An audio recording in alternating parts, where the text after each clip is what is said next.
رفتا تيفي رفتا تيفي رفتا تيفي رفتا سلام زخبركم تخاطلتي رفتا تيفي كما اللهم ابزز اللهم سلام بتعنا قتلو نتمنى لو ما عند حيزلكم زلخو مدب قرب فلي زبلتيا استياخاني بس نايدكس تاريخ تتحاز كوينو انت قاطيمنا ابتناي كوميونيتي ناي رفتا تيفي صحيبنا نيرنا بقدماي سلازي مسو مستحاز ابكال يوتيوب فيديوهات نعزبو نسمعو مستي اوز قبركم لنا كومنت تحيزنا كنمولو سينا خمم هاري زي ابو خلخون مجمر تخبلو زقبانيو نتم كلكم كومنت تصحفكم لنا بمساج يكون بايميل يكون بتليفون تقدسكم تاقات يمون تاي يكونكم يلكم ون تقدسكم زراركم ون بتعمل بلبينا انا مسكن سلازي كمم هاري جخنا علينا مالتي حدشتي يوتيوب كجمهور زدليو ولا ون زجمهور فيلم خمورو زخون خوتات كجبرو زدليو كابتنا هنا كمهارو سلازلهم حجلو معنتي كنقلصو مديب له كسامود اتا مدبي كاني كتكاتلني بخبري ادمكم قال خابتي اب يوتيوب نعزبو زلنا سنت قاوين هاجرنا بس بوننتنا يوتيوب شانلات توصيعنا خبلو نسمعنا بتحد وجن ونحنا خمزي يوتيوب شانل زلنا ون سنت قاوين وصيعمنا وي عميصمنا خنبل نرئ لنا مالتي سلازي اب كل وجن موقاس له سلازي بخمزينا نعللو معنات خمي يقاطم تاي بتنا حنا توكلنا كن حفشاو خا ريتو خنهبينا مالتي ابتي تصحبكم لهم كومنت خمتي زغلصكو دحر مزي اسعبنا از فيديو زي مس ودانا دكس تاريخ كندي امصيلنا ون كنريكم يا مالت كندي حد 10 وي 9 فيديو زخون قنجل بينا مالتي كنريكم هنا خندي بقلص مالتي كندي امصيلنا انا مخنياتو بزح ገንዘብ تغحت يزمو سلسب بغمت سلازارب دحن اب مدتام كزارب ولا سلازي كنريكم هنا نسدلكم هنا فيديو خو مالتي سلازي كمزي موقاس ننحلكا قصل سلازخل بوغنا مالتات چانلنا زغاطمنا مستي كله حفشاوي نعزبو كل ነገር كنعللنا كمزي اعلاننا لهم انت مالتي حجي مجمرتا كل صحفكم لنا رئيتوتات اندا مسكنا كاو حجي قله خفالا قله ونجلا بينا نوسدنا حد كم مزارب زخوننا مايت كم علل زخوننا حجي او انتاي زبنيرو كان سخمس كسيبكم له نديهم نت فيديو مالتي زبنيرو حجي انتاي بيزنس جن كل غزي كتكسب لك اخات جمره شعو نابنت حدا سبك اني ندحداني نبرت شيطلكا موتا نبرت نحنا ساخات خات بعزفتات كسيب كان حدا شيت كايا سلامنتاي كومو شيت كايا يبلكاني وي كابتي زربح خايون كما قليلو اي ما سي اي مقل الناس يبلكاني اوريدي تفراريمو سلا شيطلكا مالتي سلازي وي كاني تا نبرتي شيطكلكاس ابي الله ونا يبلكاني كم نردو كلنا مالتي حجي امو داتا مالت دحرزي فيديو زي كال فيديو نسدلكم هنا تدكس تاريخ بقلص ما يتريوا خمسه انتو زلكم مالتي كسيبنا لنا خسيرنا بعلهم كساك تقولهم مالت بعلهم قمت كتوزيهم مالتي كال كابريتوتات ون انتاي نيرو ناتون ديو ابزخونه يوتيوب channel يزرقح سالو عندكم سبسكرايبرات تواسيكم زبلكا نيرو مالتي بوغنا بزردا انات سامع كان تفرينكا بويخا تقعس قال حسب تبصيها اني تتاخويكا زيكونكا تسمامعها ترداديها خات فالله احنا ونكوت غنزبنا رهيصنا حنقول نفسيسنا انا انصينايو حجي كل ما يخا خوري انا يزخونه سب كبوري مالتي سبسكرايبراتون ولا خاب زيرو ناب 100 شحيب صح ابتسمع اتو يخا مجمرتا كم زردانا مالتي مخنياتو كلتي خاص كفرينكا خاطاتو جخا مجمرتا كبخلتي هاوغن كتفوت يزغباكا ترداديخا ويكا كل ترديكا خاطاتو زغباكا حجي بزح بحنسا كسرح صنيخا دحر زخونه مسغاطمي انا ندي خمس غيرلهم انا ندي خمس فطيرلهم ኢልካ ክትመኻኻሕ ኣነ እንደ ሳብስክራይበር ወሲኹ ከሎም ኣነ እንደ ከምዚ ኢልካ ነቲ ገንዘብ ረሲዕኻ ክትዛረብ ክትመኻኻሕ ወይ በቲ ሓደ ወገን ከም መዋል እውን ከምዚ ነገሩሉ ከምዚ ክትብል ኣይትኽእልን ኢኻ ክልቲኻስ ተደጋጊፍካ ኢኻ ክትሰርሕ ፀኒሕካ ማለት እዩ ብኸምኡ ኢኻ ክትርድኦ ዘለካ እስኪ እቲ መዋሉ ናይ ዩቲብ ቻነል እውን ኩሉ ፈሊጥ እዩ ዝጅምሮ ኩሉ እዚ ኩሉ እንተኸሰርኩ ሳብስክራይበር ክውስኸለዩ ተኸሲብካ ከዓኒ ዝበለፀ ማለት እዩ ከምኡ ኢልካ ስለትጅምሮ ሕጂ ኩሉ ኣብኡ እትው ከምዚ ሕጂ ምስ ኣጋጠመ ግን ከምዚ እንደ ገይረሎም ከምዚ እንደ ፈጢረሎም ኢልካ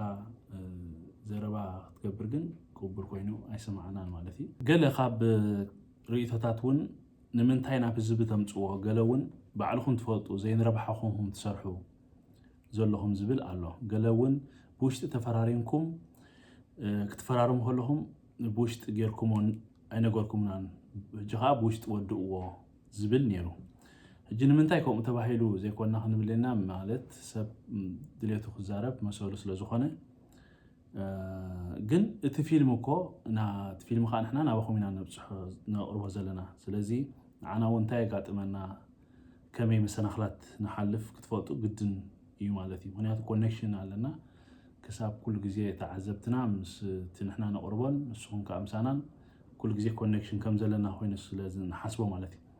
ንኣብነት ከምዚ ዓይነት ሕጂ እንተደጋጋሚ ከምዚ ማሕለኻታት እንድሕር ኣጋጢሙካ ፊልም ፍራይ ገዲፍካ ወይ ዝኾነ እቲ ትገብሮ ፀናሕካ ገዲፍካ ናብ ካልእ ክትቀይር ትኽእልካ ምክንያቱ ዩቲብ ናይ ፊልም ጥራይ ዘይኮነ ናይ ዝኾነ ክሪኤቲቪቲ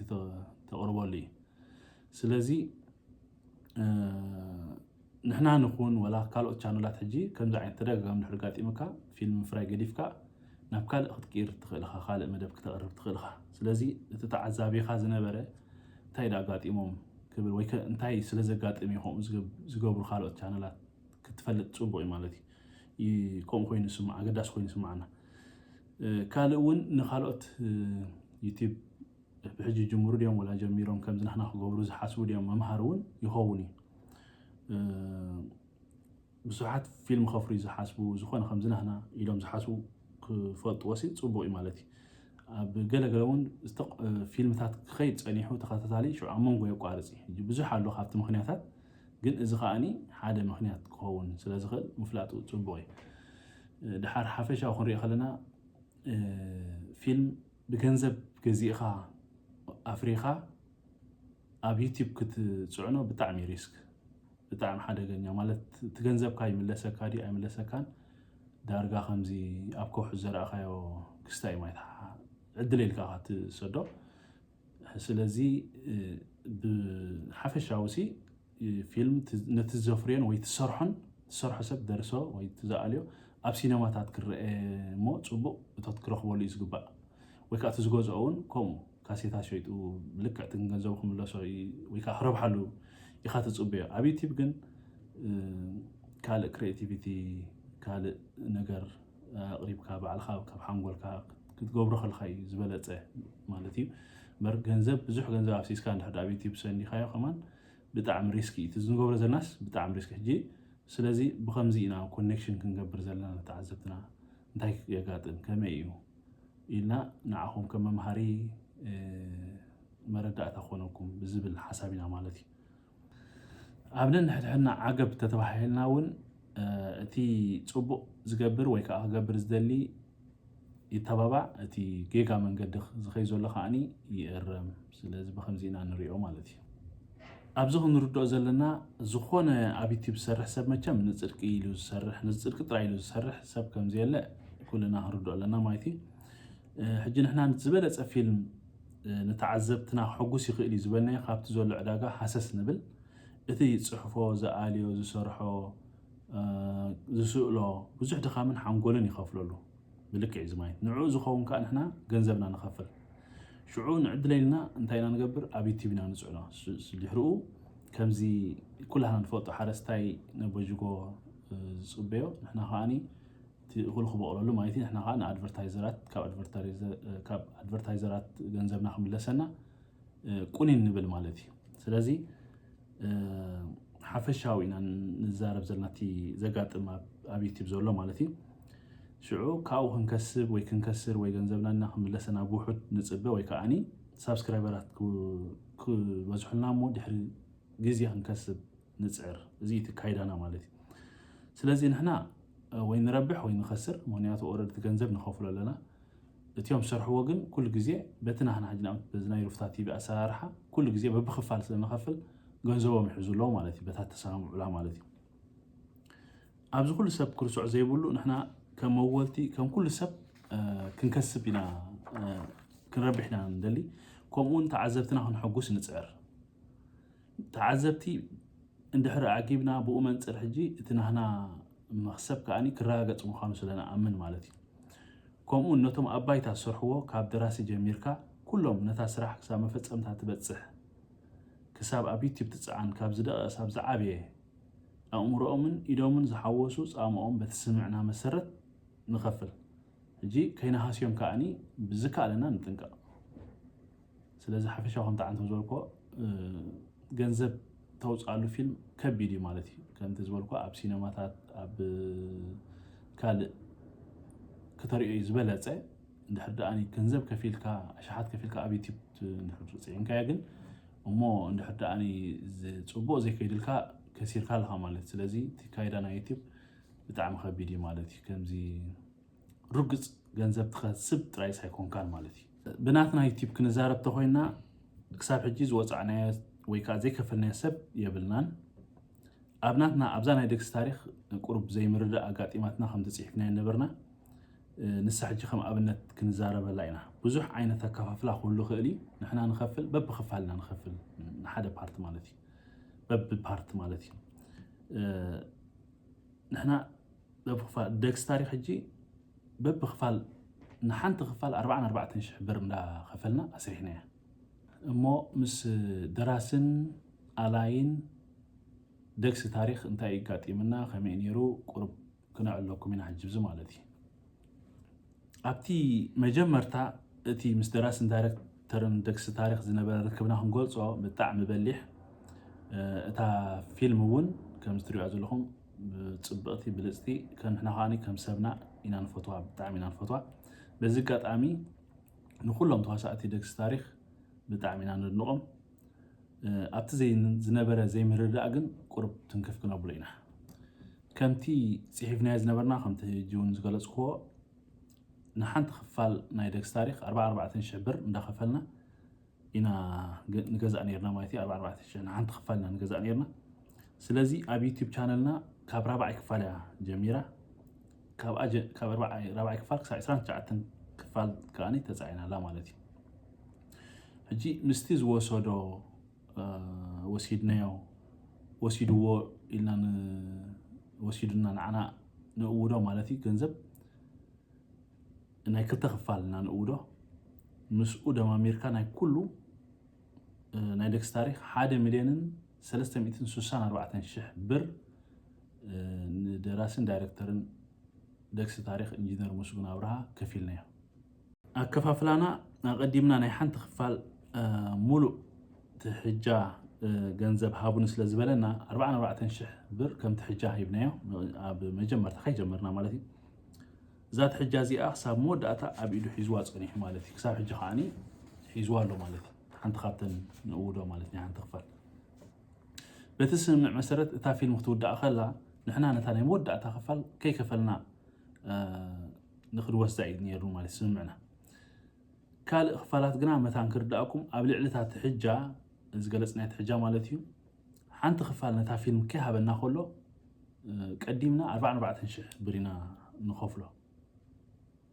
قديمنا 4 شح نخفلو شو تا فيديو يبنا نابنت رابع كفال قدم جمارو 4 شح مش هو قبل علتات حجة مالتي شو رابع كفال بملئتا ودي يبنا قدم 5 كفال مهابو هاني 4 شح برنهبو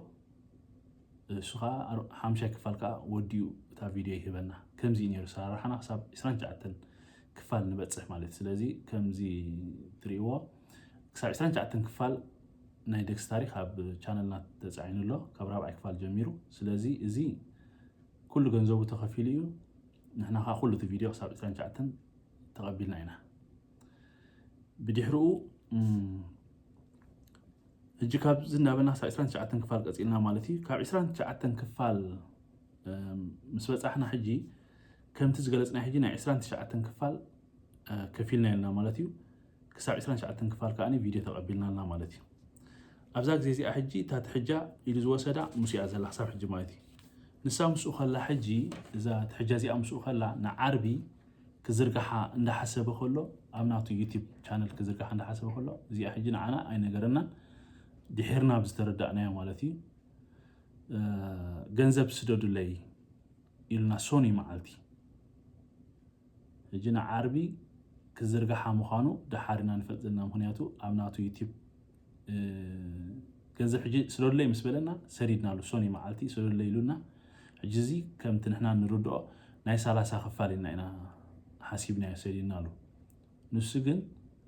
ኦልሬዲ ሓሲቦ ስለ ፀንሐ ንምሸታ ኣብናቱ ዩቲዩብ ቻናል ክዝርጋሓ ምዃኑ ንህዝቢ ኣብ ፌስቡክ ጽሒፉ እጂ ከም ሰብ ናሪእና ኢና እዚ ማለት እዩ ስለዚ ሕጂ እቲ ገንዘብ ዝሓዘ ኢኹም ዝገብር ጽሒፉኹም ኢሉ ንህዝቢ ነጊሩ እቲ ትሕጃ ከዓ ምስኡ ኣሎ ኣብዚኣ ሕጂ እታ ጉዳይ ርእይዋ ተዓዘቧ 44,000 ብር ትሕጃ ምስኡ ከሎ ገንዘብ ከኣኒ እንደገና ከዓ ቀዲምና ኩሉ ግዜ ስለንኸፍሎ ንሳ ፈሊጡ ክፈሉኒ ገንዘብ ሃብና ኢልና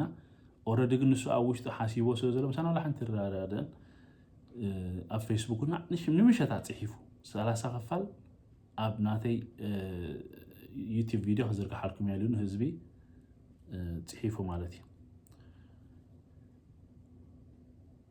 ብቴሌፎን ሽዑ ክንረኽቦ ፈቲና ክራዳእና ይከኣለን ኣይተገደሰልናን ገንዘብና ከኣኒ ክመልሰልና ከምዘይ ክደሊ ነጊርና ማለት ኣይመልሰልኩምን ኢልና ማለት እዩ ንምሸቱ ሽዑ ማለት እዩ ዳሕራይ ንሕና ከም ዝረኣኹሞ ኣብቲ ኮሚኒቲ ናይ መጠንቀቕታ ጽሒፍናሉ ንዑ እውን ብዙሕ ኣይተገደሰሉን ከም ዝረኣኹሞ ኣብ ናቱ ዘርጊሕዎ ማለት እዩ ብወገንና ንሕና ኢና ተወፂዕና ምክንያቱ ሓደ ቅድም ገንዘብና ክመልሰልና ይግብኦ ከምኡ እንተርዳእ ሓሲቡ ኣብ ናቱ ክዝርጋሓ እንተሓሲቡ ሕጂ ናቱ ድርሰት ስለ ዝኾነ ዝኽልክሎ የለን ግን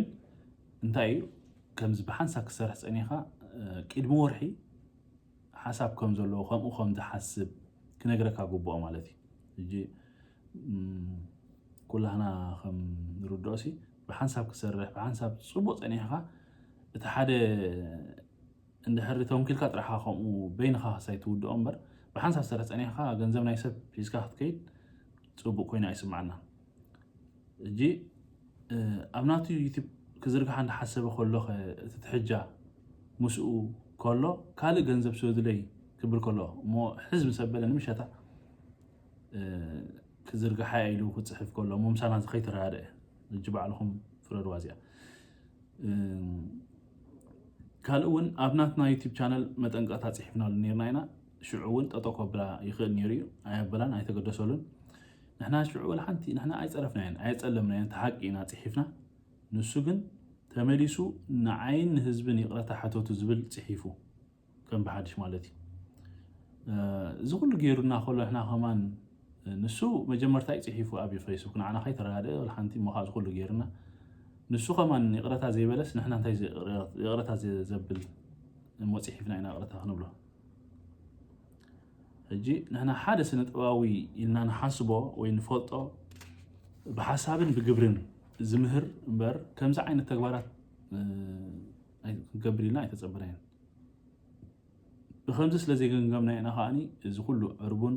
ካብ መጀመርታ ክንጅምር ኣትሒዝና ክሳብ 29 ክፋል ንበፅሕ እታ ዕርቡን ምስ ኣብ ኢዱ ሒዝዋ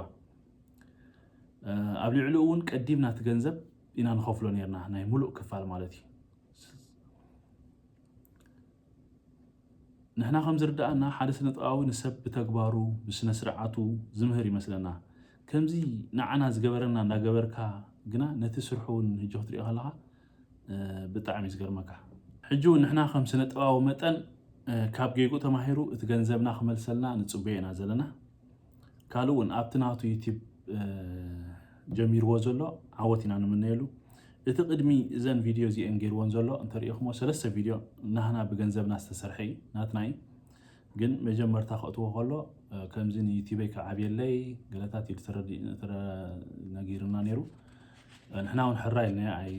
ኣበናያን ከምዚ ሓስብ ገለ እውን ኣይ ሓሳይ ገመትናይን ጠቕላላ ሕጂ ግን ካልእ ከምቲ ዝገበረና ከምቲ ዝፈደየና ካልእ ክንገብር ተንፍትን ብዙሕ እዩ ዝግበር ግን ዩቲዩብ ክተውፅእ ከለኻ ሓደ ሰብ እዩ ዝውንኖ ግን ንብዙሓት እንጀራ ዝኸፍት ከምኡ ኢና ንርድኦ ኣብታ ደግሲ ታሪክ እውን ኣብዚ ሕጂ ዘላ እውን ምስ ብዙሓት ናይ ስነጥበባውያን ሃገርና እዮም ዝዋስእዋ ዘሎ ስለዚ ንዑ ኣብቲ ናቱ ዩቲዩብ ቻነል ዕንቅፋት ምምፃእ ማለት ንብዙሕ ሰብ ምስኡ ዝሰርሕ ድዩ ወላ ምስኡ ዕንቅፋት ንኩሉ ኢኻ ትገብረሉ ሕጂ ስለዚ እንጀራ ናይ ዝኾነ ሰብ እውን ስለዝኽፈት በቲ ናይ ዩቲዩብ ብኸምኡ ኢና ንርድኦ ስለዚ ዕንቅፋት ምምፃእ ማለት ንብዙሕ ኢኻ ተሃሲ ኣብቲ ከባቢኡ ዘሎ ስለዚ ኣብዚ ደግሲ ታሪክ እውን ብዙሓት ስነጥበባውያን ሃገርና ከም ዝበልናዮ ስለ ዘለው ናቱ ዩቲዩብ ቻነል ዕንቅፋት ምምፃእ ማለት ንዑ ጥራይ ይኮንና ንሃሲ ስለዚ ንኩሉ ኣብ ግምት እቲና ኩሉ ገዲፍና ንቅድሚት ክንቅፅል ኢና ዝኾነ ፊልም ይኹን ካልእ ወይ ካልእ ተኸታታሊ ኣብ ዩቲዩብ ዝቐርብ መደብ እቲ መጀመርታ ዝሪኣ ዝነበረ ሰብን ድሕሪኡ ኣብ ዝቕፅል ክፋላት ዝሪኣን ከም ሓፈሻዊ ሕጊ ዩቲዩብ ብፍላይ ፅብቕቲ እንተኮይና ሕጂ ብጣዕሚ እንዳወሰኸ እዩ ዝኸይድ ኩሉ ሰብ በቀጣሚ ኣብ ዩቲዩብ ዝረኸባ ብፅቡቅ ክሪኣ እንተጀሚሩ ከምኡ እውን ኣብ ዩቲዩብ ብተደጋጋሚ ክደልያ እንድሕር ደኣኒ ጀሚሩ እሞ ብስሩዕ ሰሙናዊ ወይ ኣብ ፍሉጥ መዓልትን ሰዓትን ቀፃሊ ብዘይምቁራፅ ትቐርብ ትፍኖ እንድሕር ደኣ ኮይና ወላ እቶም ትካል ዩቲዩብ ወይ ከዓ ጎጉል ንብዙሓት ንኽሪእዋ ኣብቲ ቅድሚት ናይ ሞባይሎም እዮም ወይ ቴሌቭዥኖም ወይ ላፕቶፖም ወይ ዝኾነ እቲ ዝጥቀምሉ ኣይፓድ ንክመፆም እዮም እሶም ዝሕግዙኻ ስለዚ ነዊሕ ክፋላት ክትቅፅል ኢኻ ዝበለፀ ሕጂ ከም መዋለ መጠን ማለት እዩ ንዓና ኣብዚ ሕጂ ኣብቲ 10 ክፋል ወይ 20 ክፋል ወላ እንተኸሰርካ ኣብቲ ዝቕፅል ክፋላት ክትከስበላ ትጅምር ማለት እዩ ሕጂ ኣብዚ ክንርድኦ ዘለና ክሳብ ክንደይ ክፋል ሕጂ ንሕና ነዊሕ ክፋላት ምዃኑ ኣሚንካ መጀመርታ ትጅምሮ ሕጂ እንታይ ኣብቲ መጀመርታ ከምዝበልና ትኸስር ኢኻ ድሓር ግን ወይ ሳብስክራይበር ውስኸልካ ወይ ከዓ ኣብቲ ዳሕራይ ኣብ 20 ክፋል ኣብ ገለ ምስበፅሐት እውን ክትከስበላ ትጅምር ኢልካ ስለትሓስብ ወይ 30 ክፋል ክትከስበላ ኢልካ ትሓስብ ማለት እዩ ስለዚ ንሕና ኣብቲ ክንከስበላ ዝጀመርና ወሲድልና ማለት ሕጂ ንሕና እቲ ቪድዮ ከም ዝበልናኩም ክሰደልኩም ኢና ክንደይ ኣምፂልና ናይ ደግሲ ታሪክ ሓደ 10 ዝኾኑ ቪድዮታት ካብኡ ገንጋንኩም ክትወስዱ ኢኹም ኩሉ ግዜ ንነግሮ ነርና ኢና ንኸስብ ዘለና ብፍላይ ኣብቲ መጀመርታ ብጣዕሚ ኢኻ ትኸስር ሕጂ ዕላማኻ ግን ብሓንሳብ ኣለኹ ኢልካ ስለትሓስብ ከምቲ ዝገበሮ ይኮንና ንሕና ኣይገመትናየን ብሓንሳብ ኣለኹ ኢልካ ስለትግምት ኣብቲ ዳሕራይ ድሓን ክንከስበላ ኢና ሳብስክራይበር ውስኽ ኣሎ ኢልካ ኢኻ ትሓስብ ማለት እዩ ስለዚ ንዑ ግን ብገንዘብና ተፈሊጣትሉ ማለት እዩ እዚ ኩሉ ባዕሉ ካብ መጀመርታ ክሳብ መብፅሓ ዶ ክሳብዛ በፂሓታ ዘላ ማለት እቲ 20 ክፋል ብክሳራ ከሳሌካ ዝኽእል ክሳብ እግርካ ትተክል ብገንዘብ ዝድራዓካ ትደልእኻ ማለት እዩ ካብ መጀመርታ ገንዘብ ስለሰኣንካ ተፀጊዕካ ፀኒሕካ ምስ ተፈልጠት ክትወስዳ ግን ብጣዕሚ ፅቡቅ ኣይኮነን ነቲ ዝምውለካ ከማን ኣይተሓስበሉና ዘለካ ብሕጂ ምስ ስነ ጥበባውያን ክትሰርሕ ንሕና ማለት ክንሰርሕ ከለና እውን ኣብ ጥርጥራ ስለ ዘእትወካ ሓንቲ ፊልም ካብ መጀመርታ ጀሚርካ ክጅምራ ብጣዕሚ ኢኻ ትፈርሕ ንኩልና ሕልና እዩ ዘካይደና ሕልናኻ ሸጥካ ካብ ሓደ እንዳመንጠልካ ካብቲ ሓደ ገንዘብ እንዳወሰድካ ትኸይድ እንትኾንካ ግን እዚ ስነጥበብ ኮይኑ ኣይስማዓናን እዩ ከምዚ ንዓና ዝገበረና ማለት ኣብ ናቱ ዩቲዩብ ቻነል ክዝርግሕ ሓሳብ እንተነይርዎ ካብ መጀመርታ ምሳና ክጅምር ኣይነበሮን እንታይ ዳ ኣብ ናቱ ዩቲዩብ ቻነል ክፅዕና ግብኦ ንሕና ካልእ ንሕና ምስ ካልእና ንሰርሕ ማለት እዩ ምስ ካልእና ምሰራሕና ንሕና እውን ከምቲ ኣቐዲምና ዝበልናዮ እቲ ገንዘብ ነውፅኣሉ ብዕላማ እዩ ከም ዝበልናዮ ርሂፅና ኢና ምፂናዮ ዝያዳ ገንዘብ ስለዝኸፈልና ወይ እንዳኸሰርና ሱቕ ኢልና ስለዝቐፀልና ገንዘብ በዚሕና ዘይኮነ ምሳና ስለዘላ ድሒርና ክንከስበላ ኢና ብዝብል ርድኢት ጥራሕ እዩ ማለት እዩ ንሕና እዚ ንብሎ ዘለና ምኒን ክንብል ኢና ዘይኮንና ንሕና መስከን ኣምላኽ ገንዘብ ተምፅኦ እምበር ኣየምፃእካኒ بزن جذب زين راح يكون لنا خا يكوننا نزارب زلنا انتي بت تغبراتي زاربنا زلو ስለዚህ ንኩልና መሃር ኮነና ሃኒ መንሕና አይንበዳደል አይንበላላ ኢና ንብዘለና እጂ ሓፈሻው ዝያዳ ሰብ ክመሃረሉ ብዛዕባ ዩቲብ ከዓ ኩልና ብዕንቆት ክንፈልጦ ይግባእ ናይ ኩልና እዚ ጉቡይ ማለት መብዛሕትና ዓሚቕ ኣፍጦ ስለዘይብልና ብግምት ስለንዛረብ ብዙሕ ኢና ንጋገህ ኣብ ብዙሕ ትሪኦ ማለት እዩ ብዙሕ ዘረባታት ኣብ ብዙሕ ቪድዮታት ማለት እዩ ካባና ገዚኦም ብዙሕ እዮም ዝኸስብሉ ዝብል ጌጋ ኣረዳድኣ ኣብ ብዙሕ ኢና ንዕዘብ ብኸምኡ ከይኮነ ኣይተርፍን ከዓ እቲ ምክንያት ኣብ መንጎ ስነ-ጥበባውያን ሰብ ወነንቲ ዩቲብ ቻነላት ምብድዳል ወይ ከዓ ምውቃስ ይርአ ኩልና ንናትና ዩቲብ ቻነል እንተነውፅእ እሞኒ እንተንፍትኖ ፅቡቕ ምኾነ ምክንያቱ ዩቲብ ቻነል ክተውፅእ ገንዘብ ኣይትኸፍለሉን ኢኻ ንፈልጦ ኩልና ከዓ እቲ ኣብኡ ዘሎ ፃዕሪ ክንደይ ሓንጎታት ተፍስሰሉ ተጥፍኣሉ ክንደይ ግዜኻ ተጥፍኣሉ ክንደይ ገንዘብ ተፍስሰሉ ኣብ መወዳእታ ክንደቲ ዝደኸንካሉ ወይ ከዓ ገንዘብ ዘፍሰስካሉ ትረኽበሉ ዶ ምርኣናዮ ክፍሊት መዓስ ልዑል ትኽፈል እንታይ እንተጌርካ ዩቲብ ቻነልካ ይዓቢ ኣብ ክንደይ ቪዩስ ክንደይ ትኽፈል ካብ ዩቲብ ቻነል ናብ ዩቲብ ቻነል ማለት ኣብ መንጎ ዝተፈላለያ ዩቲብ ቻነላት ኣብ ኣከፋፍላ ብዙሕ ፍልልይ ከም ዘሎ ሓንቲ ዩቲብ ቻነል ትኽፈሎ ተሓደ ዝኽፈሎ በበይኑ ምዃኑ ኣብ መንጎ ክልተ ሓደ ዓይነት ሕጂ ኣብ መንጎ ወላት ናትካ ሓንቲ ቻነል ከላ ሓደ ዓይነት ቪዩስ ተረኣያ እውን ኣከፋፍላ ፍልልይ ከም ዘለዎ ማለት ማዕረግ ክፈልሲ ግድን ከም ዘይኮነ እታ ቪድዮ እቲ ተቕርቦ መደባት ንባዕሉ ኣብ ዩቲብ ንባዕሉ ኩሉ ሓደ ድዩ ዝኽፈል ወላ ኣይኮነን በበይኑ እዩ ማለት እዩ ደርፊ ተፍሪ እንተኾንካ ፊልሚ ተፍሪ እንተኾይንካ ናይ ትምህርቲ መደብ ወይ ናይ ሸቐጥ መደብ ዝኾነ ወይ ዝፕራንክ ዝበሃል ከምኡታት ዓይነት ተፍሪ እንተኾንካ ኩሉ ኣከፋፍሉ በበይኑ እዩ ስለዚ ዝያዳ ክንፈልጦ ሕጂ ናይ ኩልና ጉቡእ እዩ ሕጂ እንድሕር ዳኣ ፈሊጥናዮ ዝያዳ እንታይ ኢና ክንከውን ዝያዳ ፍልጦ ስለ ዘለና ትንዛረቦ ወላ እቲ ንሓስቦ እውን ክንረዳእ ንኽእልና ኩላህና ተዘይኮይኑ ገንዘብ ኣብኡ ከለካ ብግምት ገንዘብ ብጉሕጥዎ ኣለዉ ካባና ገዚኦም ጥራይ ዓይነት ሓስባ እንድሕሊካ ብጣዕሚ ሓደገኛ ሕጂ ከምዚ ቁርብ ትግምቶ እውን ብዙሕ ቪዩስ ስለዝተረኣየ ወይ ገለ ከስብላ እዮም ዘለዉ ዝብል ርድኢት ሕጂ ነይርዎ ክኸውን ይኽእል ኣብዚ ናይ ደግስ ታሪክ ንሕና ግን ንግሮ ነርና ኢና ጌና ኣላ ሓንቲ ኣይከሰብናን ዘለና ንብሎ ነርና ኢና እንድሕር ዘይኣመንካ ወላ ሓንቲ ክብሮ ትኽእልኒ ኢኻ ክነሪኦኩም ኢና ከም ዝበልናኩም እቲ ቪድዮ ክንሰደልኩም ኢና ሓደ 10 ክኸውን ቪድዮ ብውሕድ ግምት ክትወስዩ ኢኹም ካብኡ ማለት እዩ ከመይ ሕና እንታይ ረኺብና ኩሉ ክትሪእዎኹም ማለት እዩ ባዕልኹም ብነፃ ናብ ተዓዘብትና ክንሰዶ ኢና ክንደይ ረኺብና ኣሉ ካብ መጀመርታቲ ዝተፃዕኖ ክሳብ ዛሎም ዕለት ዘላ ማለት እዩ ስለዚ ከም ዝበልኩም ማለት እዩ እቲ ቪድዮታት ክንሰደልኩም ኢና እዚ ከይነውሓኩም ማለት በይና ቪድዮ ክንሰደልኩም ኢና እቲ ክንደይ ተኸፊሉ ንሕና ዘውፃናሉ ነገርናኩም ኣለና ሓንቲ ክፋል 44,000 ብር ኢና ከፊልናሉ ስለዚ እቲ ክትሪእዎኹም ብነፃ ትነሪኦኩም ብዶላር እዩ ስለዚ ካብዚ ሕጂ ቀረፅ ክተጉድሉ ኣለኩም ምክንያቱ ቀረፅ ትኸፍለሉ ኢኻ ንኸፍለሉ ኢና ንሕና ብውሕድ ካብ 15% ክሳብ 25 ገንጋን ጌርኩም ናትኩም ክትቆርፅዎ ትኽእሉ ኢኹም ማለት እዩ ብድሕሪ እውን መስደዲ ንኣዲስ ኣበባ እውን ኣለዎ ንሓንቲ ክፋል ብከምኡ ሓሲብኩም ብብር ክትቅይርዎ ኖርማል ነገር እዩ ማለት እዩ ካብኡ ምስቲ ገዚእና ንብለኩም ዘለና ተወዳድሮ ባዕልኹም ትፈርድዎ ትኽእሉ ኢኹም ማለት እዩ ስለዚ ባዕልኹም ብነፃ ክትሪእዎ ዘደልኩም ኢና ኣብ ዝቐረባ ግዜ ማለት እዚ ሕጂ ከምዚ መጫበጢ ወይ ገለ ዘይኮነስ ንኩሉ ሰብ ክርድኦ ከመይ ትኸስበሉ ከመይና ሕና ንሕልፍ ከምኡ ክነዕልል ስለ ዘለና ማለት እዩ ሓፈሻውሲ ንኩሉ ሰብ መምሃር ክኸውን ማለት ኢልና ኢና ንሰዶ ዘለና እቲ ቪድዮታት ኣብዚ ሕጂ ከም ናይ ሩፍታ ቲቪ ቻነልና ማለት እዩ ጌና 100,000 ሰብስክራይበርስ ከማ ክሳብ ሕጂ ኣይበፅሕን ዘሎ ስለዚ እንታይ እዩ ማለት እዩ ንእሽቶ ቻነል እዩ ዘሎ ጌና ማለት እዩ ሕጂ በዚ ገለ ሰብ እንታይ መስሎ ንሕና ሕጂ ፓርታይም ኢና ንሰርሖ ነዚ ስራሕ እዚ ስቲል ዩቲብ ሲ ፉል ታይም ክኸውን ኣይክእልኒ ምክንያቱ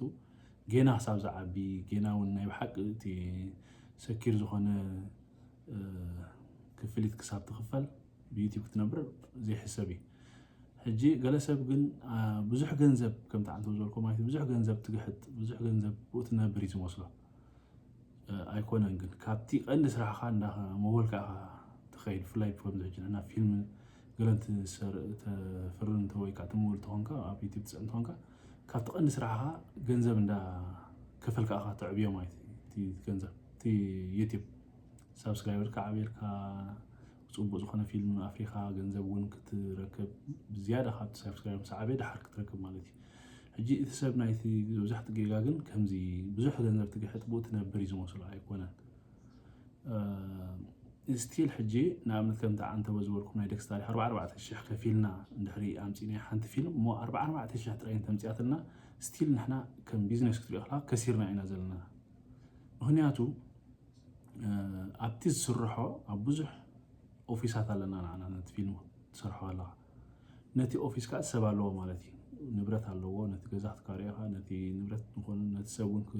كفر لك بزح نجار مالتي كلها هم فوتو كاباي جميل كا جزيها تتف هنقول كا بزح نجار بعلق تجبرز جباك أبزون بزح تجبر جينا زو كل سب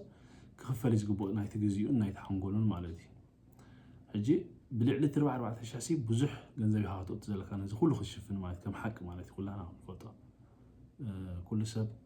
نحر زي يسرحون كا ويكا نحر أنا تجزي خانة حنقول كا زي تخفركون كا حنا برايتونا جيبوهم إنا الرئاسة لنا كلنا سو نزي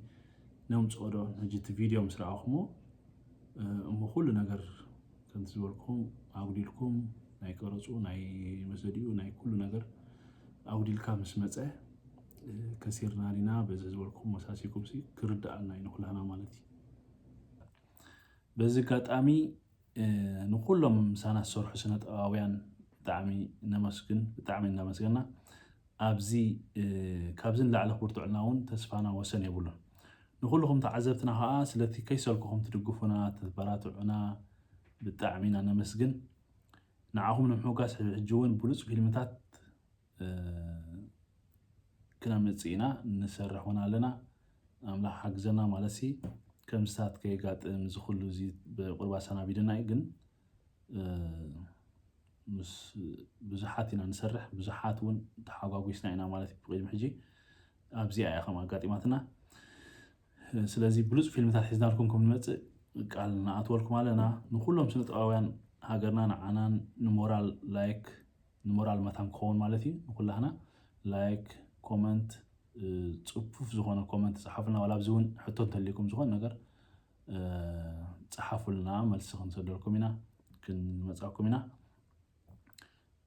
سبسكرايب زي جبوركم سبسكرايب جبورلنا بزي خرجي زربا حيزي زي كونكو فيلم حيزي مصاكم مايت بفيلم هنا نرحب بزي نداولكو كساب حجي تخاطركم بالطعمي زمسكن Thank you. كبرتي هابلي. Ciao. رفتا تيفي رفتا تيفي رفتا تيفي